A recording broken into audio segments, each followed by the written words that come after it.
baru saja mengesahkan buku putih pertahanan yang menjadi perhatian banyak pihak. Tidak hanya karena Jepang merupakan salah satu kekuatan militer yang signifikan di kawasan, tetapi juga karena terdapat perubahan penting persepsi ancaman bagi Jepang.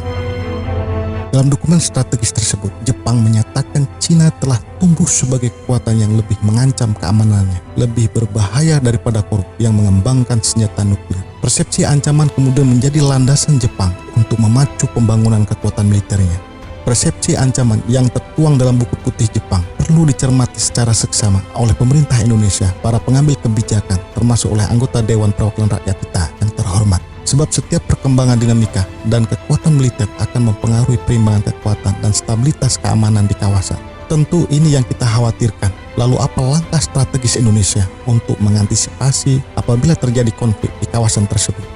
Perdana Menteri Shinzo Abe merilis Defense of Japan pada 27 September tahun 2019 dengan beberapa perubahan penting dibanding buku putih pertahanan Jepang dalam beberapa tahun terakhir.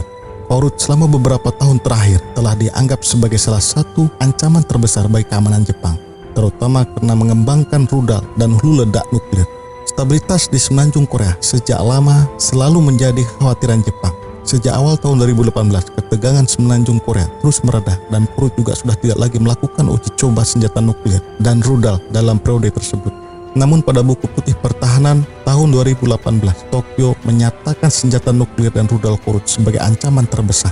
Jepang saat ini juga tengah memberi perhatian khusus terhadap serangkaian uji coba rudal yang baru-baru ini digelar Korut. Otoritas Jepang meyakini bahwa Korut sedang mengembangkan hulu ledak baru dan rudal balistik jarak pendek terbaru yang akan mampu menembus sistem pertahanan rudal yang kini melindungi wilayah Jepang. Meskipun terdapat kekhawatiran sistem pertahanan Jepang menjadi rentan terhadap persenjataan baru Korut, buku putih pertahanan tahun 2019 Jepang tidak lagi menempatkan Korut sebagai ancaman terbesar. Perubahan yang signifikan perlu mendapat perhatian dari buku putih pertahanan tahun 2019 Jepang adalah Cina untuk pertama kalinya dianggap sebagai ancaman yang lebih besar bagi keamanan Jepang daripada Korut.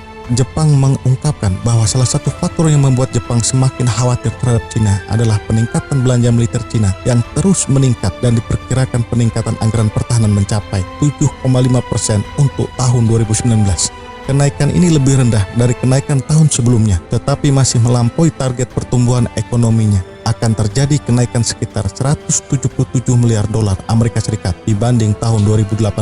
Lebih dari 3 kali lipat anggaran Jepang. Dengan anggaran militer yang tinggi, Cina telah tumbuh menjadi kekuatan militer yang tangguh, yang didukung persenjataan mutakhir dan memiliki jangkauan luas.